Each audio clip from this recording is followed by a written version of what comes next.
નમસ્કાર વિદ્યાર્થી મિત્રો, આજે લેવલ ધોરણ 10 વિજ્ઞાન વિષયના પેપર સોલ્યુશન કરીશું. તો શરૂઆત કરીએ છીએ આપણે વિભાગ એ થી. તેની અંદર પહેલો MCQ છે કે ખોરાક રાંધતી વખતે જો વાસણના તળિયે બહારથી કાળા થઈ રહ્યા છે તો એનો અર્થ શું થાય? તો એનો અર્થ થાય છે બળતણનું સંપૂર્ણ દહન થતું નથી. એના પછી ઓપ્શન નંબર 2 છે, નીચેના પૈકી કયો ઘ્રાણેન્દ્રિય સૂચક છે? તો આની અંદર તમે જો વેનીલા જે છે એ ઘ્રાણેન્દ્રિય સૂચક છે. પછી ત્રીજા નંબરનું છે કે જોઈએ વિકલ્પ, તો એની અંદર જે છે તો એની અંદર આવે છે ઓપ્શન નંબર એ 10⁻6. પછી ચોથા નંબરનું છે મનુષ્યના ફેફસા એ ખાલી જગ્યા સાથે સંકળાયેલા છે, તો એ શ્વસન સાથે સંકળાયેલા છે. અને પછી પાંચમું જોઈએ, મોટી ઉંમરની વ્યક્તિની આંખનો સ્ફટિકમય લેન્સ દૂધિયો અને વાદળછાયો બની જાય છે. આ પ્રકારની પરિસ્થિતિને ખાલી જગ્યા કહે છે. તો આને કઈ પરિસ્થિતિ કહે છે? તો મોતિયોની પરિસ્થિતિ કહે છે. અને પછી છઠ્ઠું, અરીસાની સામે તમે ગમે ત્યાં ઊભા રહો છતાં તમારું પ્રતિબિંબ ચત્તું મળે છે, તો આ અરીસો કયો છે? તો આ જે અરીસો છે એ સમતલ અથવા તો બહિર્ગોળ અરીસો હશે. એના પછી ખાલી જગ્યા છે, તો પૃથ્વીનો પોપડો ખનિજ સ્વરૂપે માત્ર 0.02% કાર્બન ધરાવે છે. પછી વિદ્યુત સ્થિતિમાનના તફાવતનો SI એકમ એ એલેસ્ટ્રાનો વોલ્ટા વૈજ્ઞાનિક નામ પરથી રાખવામાં આવેલો છે. એના પછી નમવું જોઈએ, અજારક શ્વસન દરમિયાન આપણી સ્નાયુ પેશીઓ પાયરુવેટનું રૂપાંતર ખાલી જગ્યામાં થાય છે, તો લેક્ટિક એસિડમાં થાય છે. એના પછી ખાલી જગ્યા પ્રાણી પોતાનું લિંગ બદલી શકે છે, તો સ્નેઇલ જે પ્રાણી છે પોતાનું લિંગ બદલી શકે છે. પછી લેન્સનું જે સૂત્ર છે એ આ પ્રથમ નંબરનું આવશે. પછી સિન્નાબારનું રાસાયણિક સૂત્ર કયું છે? HGS આવશે. એના પછી જોઈએ ખરા ખોટા, તો સોલ્ડર એ શીશુ અને ટીનની મિશ્ર ધાતુ છે, તો આ વિધાન એકદમ સાચું છે. પછી જે બાળકને પોતાના પિતા તરફથી વાય રંગસૂત્ર વારસામાં પ્રાપ્ત થાય તો તે છોકરી બને છે, તો આ વિધાન ખોટું બને છે.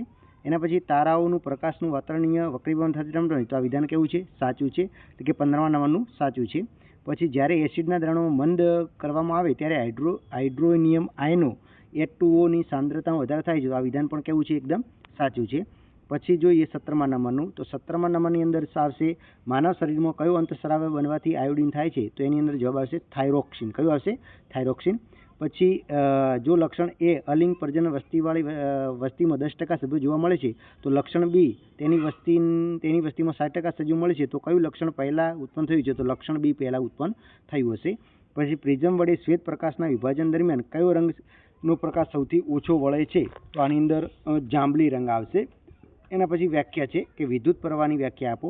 તો એકમ સમયમાં વાહક તારના એક આડછેડામાંથી પસાર થતા વિદ્યુતના કુલ જથ્થાને વિદ્યુત પ્રવાહ કહે છે. પછી આગળ છે યોગ્ય જોડકા જોડો. તો જે છે 21મું કે સાયટોકાઇનિન, તો સાયટોકાઇનિન એ કોષ વિભાજનને પ્રેરિત છે.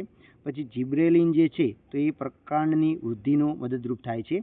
પછી બીજું 23મું છે, જે સજીવો પોતાનો ખોરાક જાતે બનાવે છે એને ઉત્પાદકતા કહેવાય છે, અને જે સજીવ વનસ્પતિનો ખોરાક તરીકે ઉપયોગ કરે તેને તૃણહારી કહેવામાં આવે છે. એના પછી જોઈએ તો સેક્શન બીની વાત કરીએ, તો જે IMP હતા ખરેખર સરસ પેપર હતું. હવે તમારી સેક્શન એમાં 24માંથી કેટલા આવે છે એ જણાવવાનું છે. હવે આગળ આપણે જોઈએ તો જે તે કયા પ્રકારનું પ્રજનન દર્શાવે છે આ આકૃતિ, બરાબર. એના પછી તમે ખાસ કોષ્ટકવાળું હતું, અને આપણે છેલ્લે એક સોલ્યુશન લઈ લઈએ જે તમારે ખરેખર 47 નંબરનો જે પ્રશ્ન હતો, તો કે તટસ્થ એસિડ, બરાબર. તો તટસ્થ એસિડ એ છે એની અંદર શું આવશે? તો એની અંદર ડી આવે છે, એટલે કે પહેલામાં એમાં ડી આવે છે. પછી પ્રબલ બેઝિક હશે તો પ્રબલ બેઝિક એ સી હશે, અને પ્રબલ એસિડિક હશે તો એની અંદર બી આવે છે, બરાબર. અને પછી ખાસ તમે જોઈ શકો છો કે પીએચના આધારે હાઇડ્રોજન આયનો આ સંપૂર્ણ પેપર એકદમ સરસ હતું. હવે સાયન્સની અંદર તમારે કેટલા માર્ક્સ થાય છે એ તમે કમેન્ટ કરીને